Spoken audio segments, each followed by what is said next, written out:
গণহত্যা এবং গুলিবর্ষণ এই সমস্ত ঘটনার বিচারের জন্য ইতিমধ্যে কিছু মামলা হয়েছে, আপনারা জানেন। এবং আমরা নিজেরা রাজপথে থাকা বিভিন্ন ছাত্র সংগঠন, বিভিন্ন মানবাধিকার সংগঠন, জনগণের বিভিন্ন গোষ্ঠী দাবি করেছেন যে এটাকে মানবতা বিরোধী অপরাধ হিসাবে এটা বিচার করার স্কোপ আছে কিনা। আমরা সেটা খতিয়ে দেখেছি। আপনাদেরকে আমরা বলতে চাই, 1973 সনে যে ইন্টারন্যাশনাল ক্রাইম ট্রাইব্যুনাল অ্যাক্ট আছে, যেটা পরে 2009 এবং 13-তে সংশোধনী হয়েছে, সেই আইনে আমরা জুলাই গণহত্যা বলতে আমি অগাস্টের প্রথম 5 দিনের গণহত্যার কথা বুঝাচ্ছি। এটার জন্য দায়ী যে ব্যক্তিবর্গ আছেন উনাদের বিচারের জন্য আন্তর্জাতিক অপরাধ ট্রাইব্যুনালে উনাদের বিচারের জন্য আমরা ইতিমধ্যে একটা ছোটোখাটো গবেষণা মতো করে দেখেছি এই আইনের অধীনে এই হত্যাকাণ্ডের সাথে জড়িত ব্যক্তিরা এবং যারা আদেশ দিয়েছেন, বিভিন্নভাবে সহযোগিতা করেছেন, তাদের সকলকে বিচারের আওতায় আনা সম্ভব। এবং আমরা এই আন্তর্জাতিক অপরাধ ট্রাইব্যুনাল, এখানে আপনারা জানেন একটা ইনভেস্টিগেশন এজেন্সি আছে, একটা প্রসিকিউশন টিম আছে, এগুলিকে আমরা রিঅর্গানাইজ করার চেষ্টা করছি। আদালতটা একটু পরে করব। আর এই ইনভেস্টিগেশনের ক্ষেত্রে এটা আমরা জাতিসংঘের তত্ত্বাবধানে করার চেষ্টা করছি। জাতিসংঘ থেকে আমাদের বারবার সহযোগিতার আশ্বাস দেওয়া হয়েছে। আমরা বিচারে সত্যিকারের স্বচ্ছতা, নিরপেক্ষতা নিশ্চিত করার জন্য আমরা জাতিসংঘের তত্ত্বাবধানে, আমাদের ইনভেস্টিগেশন টিম থাকবে, তারা কাজ করবে জাতিসংঘের তত্ত্বাবধানে, সর্বাত্মক তত্ত্বাবধানে। সেটার লক্ষ্যে সমস্ত উদ্যোগ গ্রহণ করব। ইতিমধ্যে এখানে জাতিসংঘের যে আবাসিক প্রতিনিধি আছে ওনার সাথে আমরা মিটিং করব, ডিসিশন নিয়েছি, ডেট ঠিক হয় নাই, সহযোগিতা চাবো। এছাড়া আমাদের আরও উচ্চ পর্যায় থেকে জাতিসংঘের বিভিন্ন কনসার্ন এজেন্সি আছে, ওনাদের সাথে যোগাযোগ করা হবে, আমরা করব। আমরা আশা করছি দ্রুত আমরা এটা শুরু করতে পারবো। সিদ্ধান্ত নিয়েছি, বিচার করব। প্রশ্ন হচ্ছে, আমরা রোম স্ট্যাটিউট, যেটার বলে আন্তর্জাতিক ইন্টারন্যাশনাল ক্রিমিনাল কোড স্ট্যাবলিশ হয়েছে, আমরা রোম স্ট্যাটিউটের র্যাটিফাইং কান্ট্রি, অর্থাৎ সদস্য রাষ্ট্র। কিন্তু আপনি আন্তর্জাতিক অপরাধ আদালতে তখনই যেতে পারবেন যদি আপনি নিজস্ব অপরাধ আদালতে এটার বিচার করতে আনউইলিং, অনিচ্ছুক বা আনএবল, অসমর্থ হন। আমরা তো অসমর্থ না। আমরা এই বিচারটা করা যায় নাকি সেই ব্যাপারে আমরা বদ্ধপরিকর, এবং এই বিচারের আওতায় সর্বোচ্চ পর্যায়ে, বিগত সরকারের সর্বোচ্চ পর্যায়ে ব্যক্তিদের সংশ্লিষ্টতা খতিয়ে দেখে ওনাদেরও বিচার করা সম্ভব বলে এটা আমরা মনে করছি। ভিকটিম পরিবারের ন্যায় বিচার পাওয়ার সবচেয়ে বড় একটা স্কোপ তৈরি হয়েছে। আপনারা জানেন আমাদের পুলিশ প্রশাসনকে কিভাবে ব্যবহার করা হয়েছে, আমাদের মন্ত্রীরা পুলিশ প্রশাসনকে কিভাবে ব্যবহার করেছে, আমাদের মন্ত্রী এবং রাজনৈতিক দলের নেতারা ছাত্র সংগঠন, ছাত্রলীগের মতো ঐতিহ্যবাহী একটা সংগঠন, বাংলাদেশের স্বাধীনতা সংগ্রামে অন্যতম ভূমিকা রাখা সংগঠন, সেই সংগঠনকে কি ধরনের সন্ত্রাসী কাজে ব্যবহার করেছে। এখন আমরা শুধুমাত্র পুলিশ ছাত্রলীগের অপরাধ দেখলে তো হবে না, যাদের কমান্ড ছিল, যাদের আদেশ নির্দেশে তারা করেছে, সে সর্বোচ্চ পর্যায়ে ব্যক্তিও যদি হয় সেটাও এই আইনের আওতায় বিচার করা সম্ভব।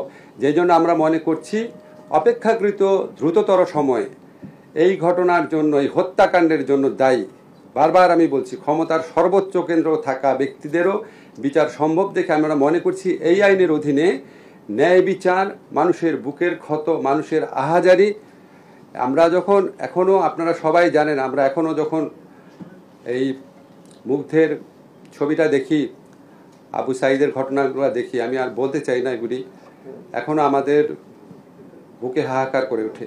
তো ওনাদের সবার এই ন্যায় বিচার নিশ্চিত করার জন্য শুধু যে পুলিশ বা ছাত্রলীগের যারা হুকুম পালন করেছে তাদের বিচার না, এটার সাথে জড়িত সবার বিচার এই আইনের আওতায় আনা সম্ভব। আমি এটা শেষ করি। আপনাদের ইন্টারন্যাশনাল ক্রাইম ট্রাইব্যুনাল নিয়ে আর কোনো প্রশ্ন আছে? এই প্রসঙ্গটা শেষ করি। না, শুধু এটা নিয়ে আইসিটিতে বিচারের উদ্যোগ নেওয়া হবে, এটা ক্যাটাগরিক্যালি বলতে পারেন।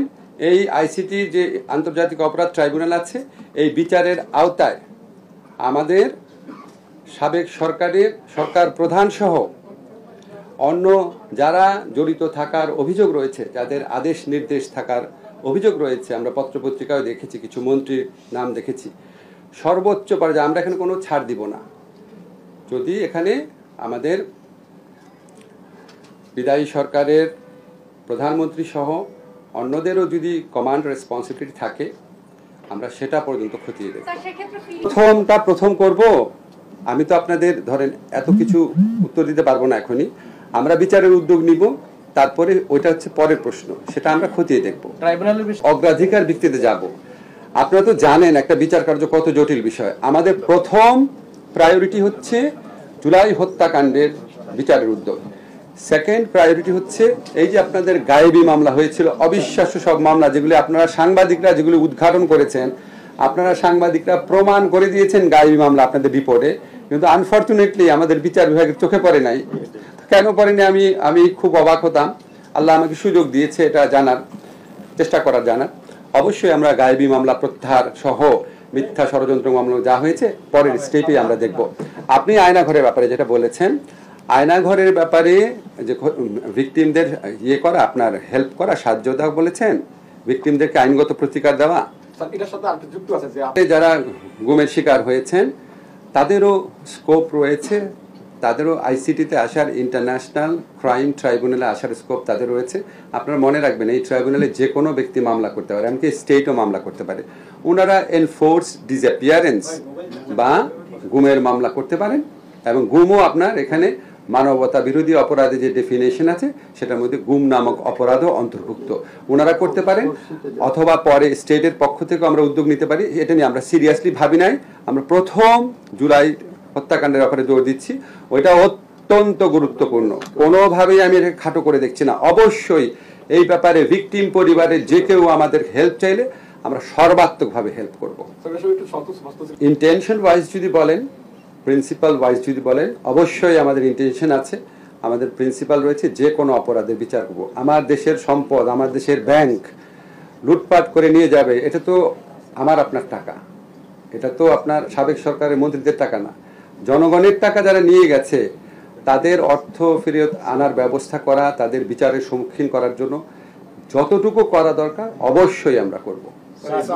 দেশে কতগুলা মামলা এই মুহূর্তে আপনাকে বলতে পারছি না, আমাদের ফিগার আছে, আমি তো এটা ইয়ে করে আসি না। সব মামলা ঠিক আছে, সব মামলা 1 জুলাই থেকে 5 আগস্ট পর্যন্ত ছাত্র জনতার আন্দোলনে অংশ নেয়া এখানে যারা আছে, যাদের বিরুদ্ধে হয়রানি মামলা হচ্ছে, সমস্ত মামলা প্রত্যাহার করা হবে। ঢাকা শহরে আমি আপনাদের কনফার্ম করছি না, যতগুলা মামলা আছে, নাম্বার আছে, সব প্রত্যাহার করা হবে বৃহস্পতিবারের মধ্যে। সারা দেশে সব প্রত্যাহার করা হবে 31 আগস্টের মধ্যে। এখন আমি কেন এগুলি টাইমলাইন দিয়ে দিই জানেন? যেন আমাদের উপর চাপ থাকে, ঠিক আছে? এখন হয়তো শেষ পর্যন্ত ফেল করলাম, কিন্তু আমাদের যেন সবসময় মনে থাকে, পুরা দেশবাসীর কাছে এটা বলেছি, নিজেকে নিজে একটা দায়বদ্ধতার মধ্যে রাখার চেষ্টা করছি। অলরেডি আমাদের ড্রাফটিং উইংয়ের মাধ্যমে যতগুলা নিবর্তনমূলক আইন আছে সেটা লিস্ট করেছি। সেখানে সবচেয়ে খারাপ যে সেকশনগুলো, যেগুলির আন্ডারে আপনাদের সাংবাদিকদের হয়রানি করা হয়েছে, আপনারা মুক্ত সাংবাদিকতা থেকে বঞ্চিত হয়েছেন, আমি আমার নিজের মতামত প্রকাশ করার আগে আমাকে 10 বার চিন্তা করতে হতো, শ্বাসরুদ্ধকর একটা অবস্থায় ছিল। ডেফিনেটলি আমরা এগুলি বাতিল বা সংশোধনে যেটা প্রয়োজন সেটা করব। একটু সময় দেবেন আমাদের। আর মামলাটা গতি পাবে কোনটা? সাগররুনি অবশ্যই অবশ্যই আপনারা রাজপথে থেকে আপনারা আমাদের উপর সারাক্ষণ চাপ রাখবেন। সাগররুনি হত্যাকাণ্ডের বিচার না হলে জাতির কাছে আমরা সবাই দায়ী থাকবো।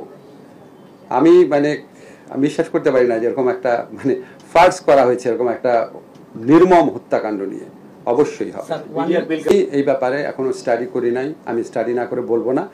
আমাদের প্রিন্সিপালটা মনে রেখে, নীতিটা মনে রেখে, যে কারো বিরুদ্ধে, এটা বেগম খালেদা জিয়া নাকি অন্য কেউ, এটা আমাদের দেখার বিষয় না, যে কারো বিরুদ্ধে মিথ্যা ষড়যন্ত্রমূলক মামলা হয়েছে সেখানে আমাদের প্রতিকার দেওয়ার যা যা স্কোপ আছে আমরা করব। আর যারা আপনার মামলা থেকে নিজেদেরকে দায় মুক্তি দিয়েছেন রাষ্ট্রীয় ক্ষমতার সুযোগ নিয়ে, সেটা সঠিকভাবে দিয়েছেন কিনা অবশ্যই আমরা খতিয়ে দেখবো। এটা হচ্ছে আমাদের প্রিন্সিপাল। এই সংবিধান সংশোধনের যে দাবি আছে এটা সম্পর্কে আমরা অ্যাওয়্যার আছি।